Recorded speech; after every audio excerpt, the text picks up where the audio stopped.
What's up, ladies and gentlemen? It's day 3 of the Euro 2020 qualifiers where we are still on match day 1. 55 teams, fighting for 24 places. I guess 31 of those teams will be very, very unhappy at the end of qualifiers. So guys, what I'm going to do right now, I'm just going to go through all the matches that was played on Saturday, the 23rd of March. We have already had 3 days of qualifiers in this March international break, and we will have more games in the upcoming, let me just say the days to come, or the upcoming days. Sunday, Monday, I think Tuesday we have games. So we are going to be complete in match day 1 and match day 2 in this current international break. So as I did yesterday, I recapped the previous day's, results, and I will do that before I go into today's results. I saw one game. I'll talk about that a little, and then I'll just run through the current group standings. Okay, so for Friday, the 22nd of March, we had Bulgaria and Montenegro playing to a 1-1 draw. England smashed Czech Republic 5-0 with a brilliant hat-trick by my man Raheem Sterling. Portugal and Ukraine played to a 0-0 draw. I guess Ukraine will be the happier of the two teams. Luxembourg defeated Lithuania 2-1 in the Battle of the Minnows. Moldova lost 1-4 versus the World Cup champions France. I just saw the replay, and Pogba's setup for that Griezmann goal, it was ridiculous. They took advantage of Moldova. Andorra 0, Iceland 2, and Albania 0, Turkey 2. Albania has been going through a rut as of late. So for Saturday the 23rd of March, guys, let's talk about today's fixtures. Okay, first one, we had Group D, F, and J. So we had 2 games from Group D, 3 from Group F, and 3 from Group J. Let's start with the Group D games. So Georgia 0, Switzerland 2. Guys, remember Switzerland, they did well at the 2018 World Cup, and they have been doing well as of late, especially what they did in the UEFA Nations League group phase, making it to the finals, smashing Belgium. What was that, a 5-2 margin on the final game? It was awesome. So Switzerland are in very, very, very good form, and they start their Euro 2020 qualifying campaign with a win. Switzerland should qualify for the Euros.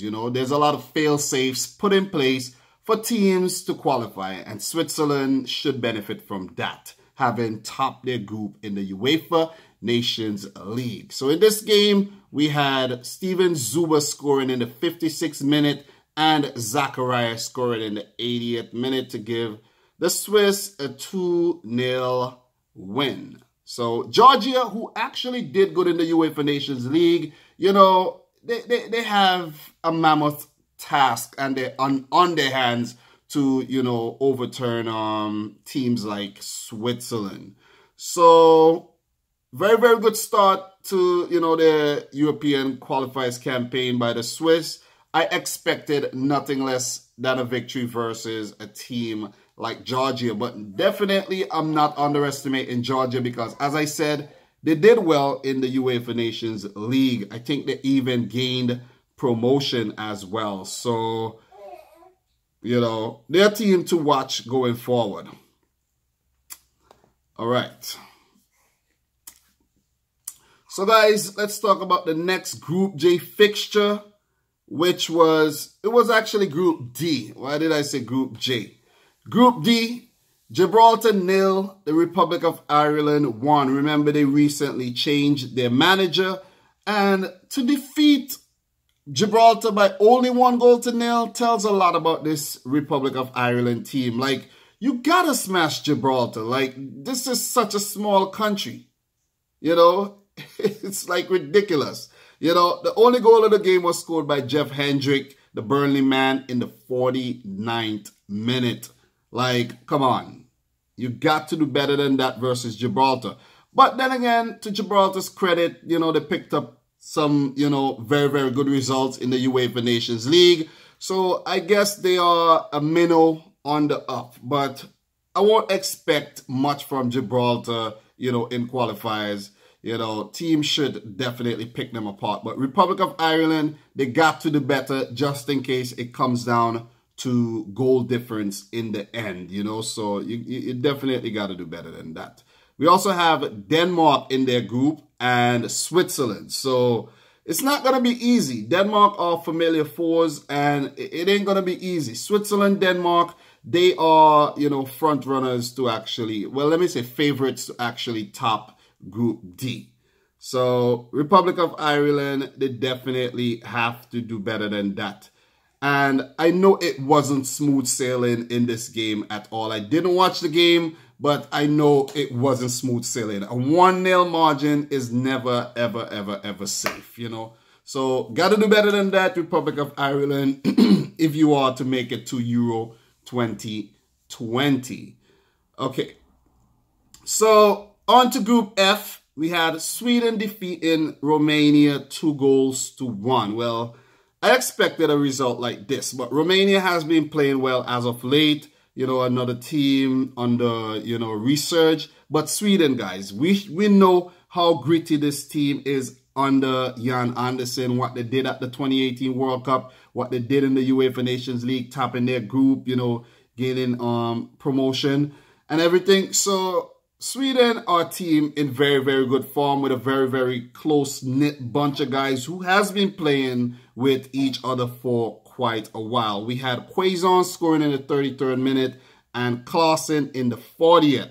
For Romania, we had Kesharu scoring, you know, a goal to trigger the fight back in the 58th, but it wasn't enough. Sweden held on for the 2-1 win. They know how to get results, you know.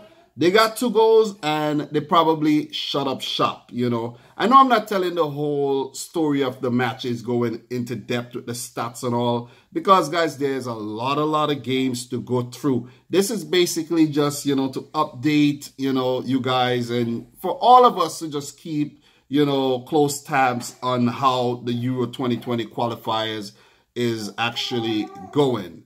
So I even see that Olsen saves Saponaru in the close. So Romania did put up a good fight in this game, you know. They are representing themselves really, really well as of late. Remember, guys, Romania were a footballing force in the past. You know, remember 1998 World Cup when they, you know, the whole team dyed their hair blonde. So they have a rich history, but they haven't been good as of late, you know. But they're getting better.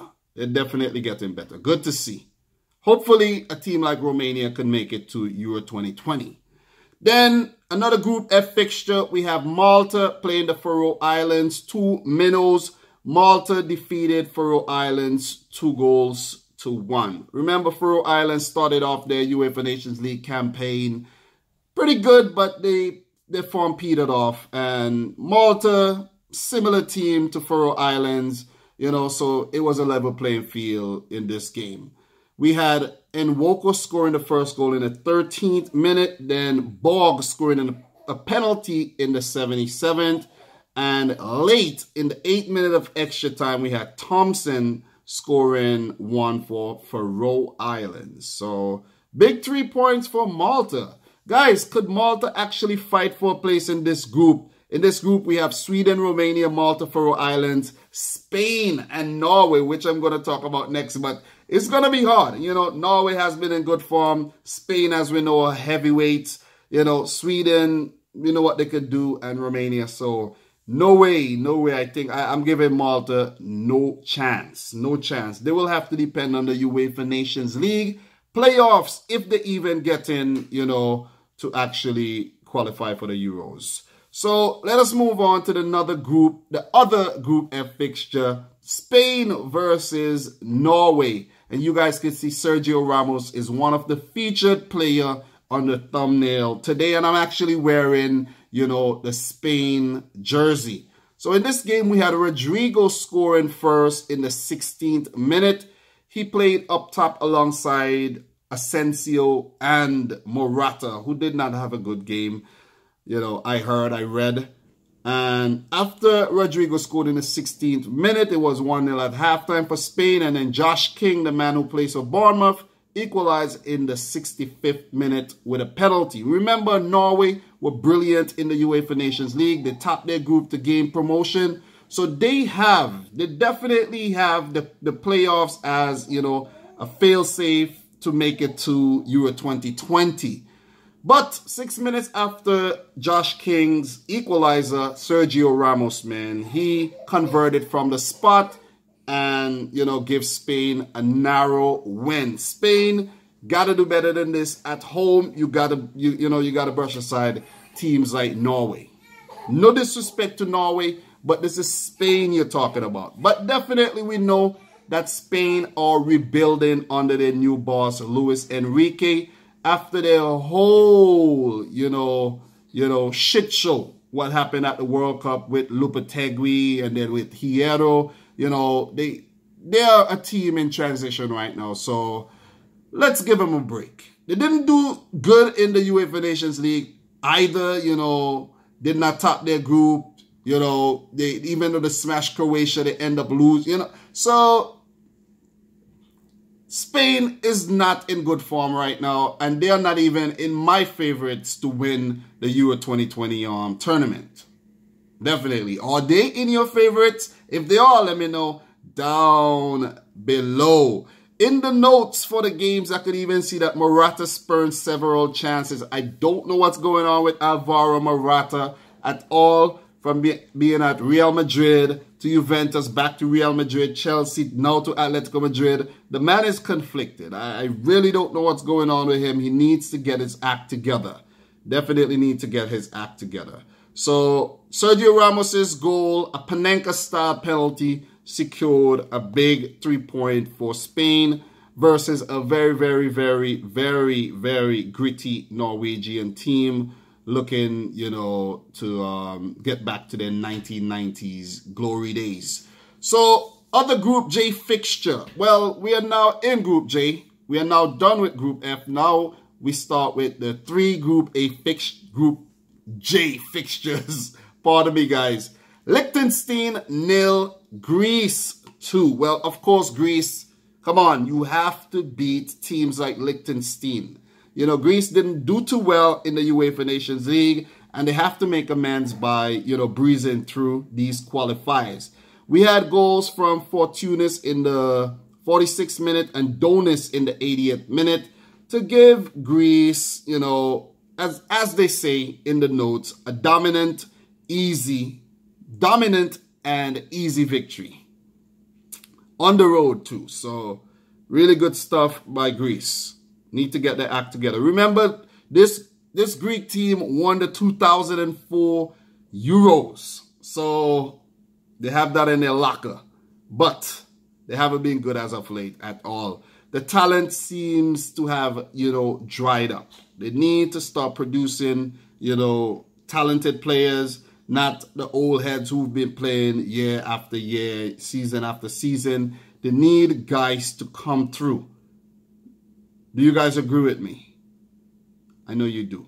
But let's move on to the other Group J fixture. Bosnia 2, Armenia 1. I saw a little highlight from this earlier. And I'll leave the Italy-Finland last because that's the game I actually saw today. So I'll talk a little bit about that game at the end of this video. So Bosnia 2, Armenia 1. Bosnia continuing their great form in the UEFA Nations League. They got promoted, you know, to, I think is it League B they got promoted to now? So they have been in really, really good form. Krunic scored in the 33rd minute. I can remember him scoring from a, you know, flick on from the near post, a corner. That was a really good goal. And Milosevic in the 80th. I did not see that goal. Henrik Mkhitaryan scored a consolation goal in the 93rd minute for Armenia, but they were largely outplayed. Definitely outplayed. Bosnia bossed most of the possession. They got more shots off and everything, you know, and it was an expected result. Armenia are a really bad team, in my opinion. Mkhitaryan, he's like the only player I could remember from Armenia. I think there's 2 other players who play in you know, goodish teams, but that's it. This also marks Edin Dzeko's 100 cap for Bosnia and Herzegovina. So congratulations to the big Roma man, former Man City player, you know, on his 100 cap. Good stuff. It's always good to reach 100 caps for your team, for your nations. He can now retire gracefully if he wants, you know, after Euro 2020, after Bosnia and Herzegovina qualifies. They definitely should qualify, though. Definitely should qualify from this group that has Greece, Liechtenstein, Italy, Finland, and Armenia. It's not easy. It's not an easy group, but they also have the UEFA Nations League playoff to take part in. So, last but not least, guys, Italy 2, Finland 0. The scoreline does not tell the true story of the game. It could have ended in, you know, a much different scoreline. You know, Finland, they're a very, very gritty team. They showed that in the UEFA Nations League. I think they topped their group. They got promotion and everything. So their team looking, you know, to improve. Finland isn't a team, you know, well known for their flashiness or their stars or anything like that. They're just trying to find their place in world football. Finland has never qualified for the FIFA World Cup. So they're a team definitely, as I said, looking to find their place in world football and European football among the elites. So Italy 2, Finland 0. Star of the match, Moise Kean or Moise Kean, however they want to call him. You know, I think his name have different pronunciation, but he is one of the feature players on the thumbnail today. He was awesome, man. He was freaking awesome. 19 years old. I think this is his competitive debut. He scored his first international goal as well, set up by Ciro Immobile, who had a very, very rough game. But, you know, Moise Kean, definitely great to see a freaking black player playing for Italy and shining. And the crowd actually enjoying watching him play. I must mention that. Definitely, I have to mention that. It's very, very, very important. Very important. We could remember, you know, Mario Balotelli gracing the field for Italy and shining. But, you know, he's gotten up there in age. You know, his fitness levels are not up there as well. Mancini did call him back, but, you know, he's being overlooked for the Euro qualifiers. Unless he turns his fortunes around, it would be great to see Balotelli and Moise Kean playing, you know, next to each other. That would be crazy. That would be freaking awesome. But anyways, Italy 2, Finland 0. Barella scoring in the 7th minute and Kean in the 74th. That was also Barella's first international goal. We also saw Fabio Quagliarella, 36-year-old man who plays for Sampdoria, coming on after over 3,000 days of absence from the national team. His last competitive fixture was 10 years ago, so it's a great comeback. Let's just say that. First shot was a header saved by the keeper, and first touch, I should say, and he also hit the crossbar. So it's really nice to see Mancini actually rewarding people for form. 21 goals in the Serie A, and he's been awesome. He's been awesome, and you should get rewarded for your form. So, as I said, Finland, they came out there with a plan, and the plan was to defend, stay tight, and maybe grind out a draw or an unlikely 1-0 win, you know. With Timo Pukki up top, you know, set him up nicely. He could put one in the back of the net, and, you know, you could just be compact and prevent the Italians from scoring. But plan didn't work out. First goal went in early, and it really screwed things up for Finland. They had a brilliant chance through Pukki to equalize, but he put it to Donnarumma's left. And that was their best chance, and it was squandered. You know, Pukki was the most dangerous player for Finland, but I'm afraid that Finland, you know, they were lacking in their attacking third of the field. Italy, you know, they're a team rebuilding after missing the 2018 World Cup. you know, they missed out on the semis for, you know, the UEFA Nations League. But they are looking good under Mancini. And the reason why they're looking good is because he is calling up players based on form, not on reputation, based on form. If you take a look at this lineup right now, you could see exactly what I'm talking about. The only old heads in the team really, you know, are the two center-backs, Chiellini and Bonucci. You have Marco Verratti in the midfield. He's been around for a while. And, you know, Ciro Immobile. All the other players, you know, are pretty, you know, young and exciting. We have guys like Piccini, Biraghi, Jorginho. He's pretty fresh in terms of, you know, the Italian senior team.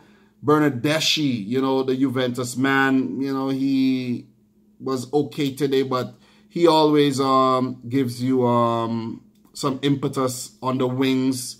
Moise Kean, you know, Barella, the goal scorer, you know, and on the bench coming off, you know, Spinazzola, he looks good, 25-year-old winger from Juventus. Quagliarella being rewarded, and Nicolo Zaniolo making his full international debut. So this is just to name a few players involved in the setup.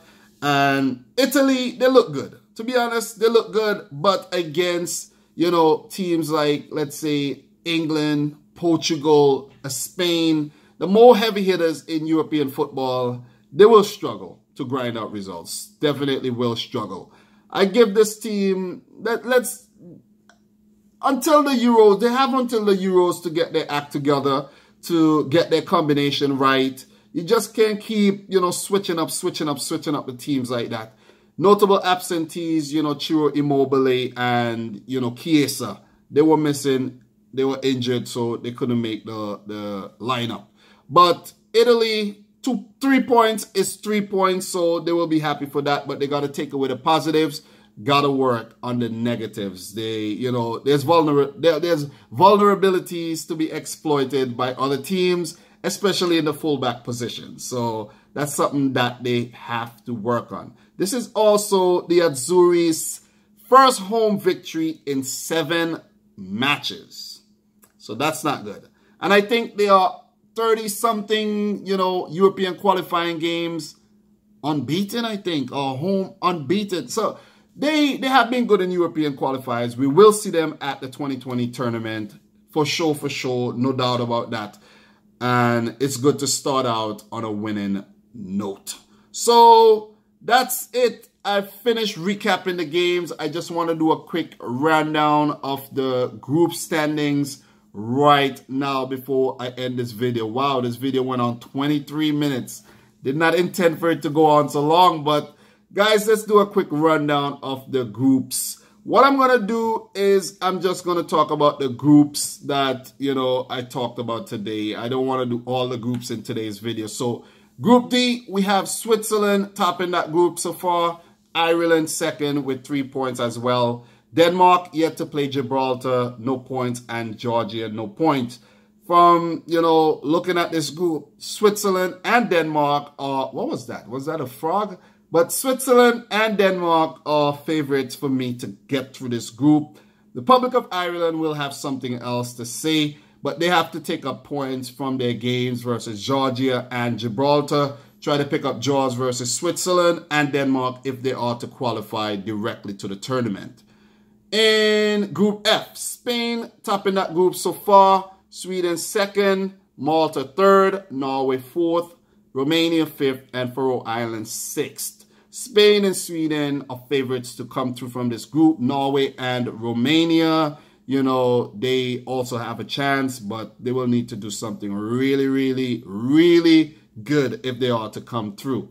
And the last group that I'm going to touch on, Group J, Italy topping that group so far. Greece second, Bosnia third, Armenia fourth, Finland fifth, and Liechtenstein sixth. So Italy and Bosnia are my favorites to come through from this group, but Greece and Finland will definitely have something to say about that. So guys, I'm your boy Dominic Rich. Day 3 of the Euro 2020 qualifying recap.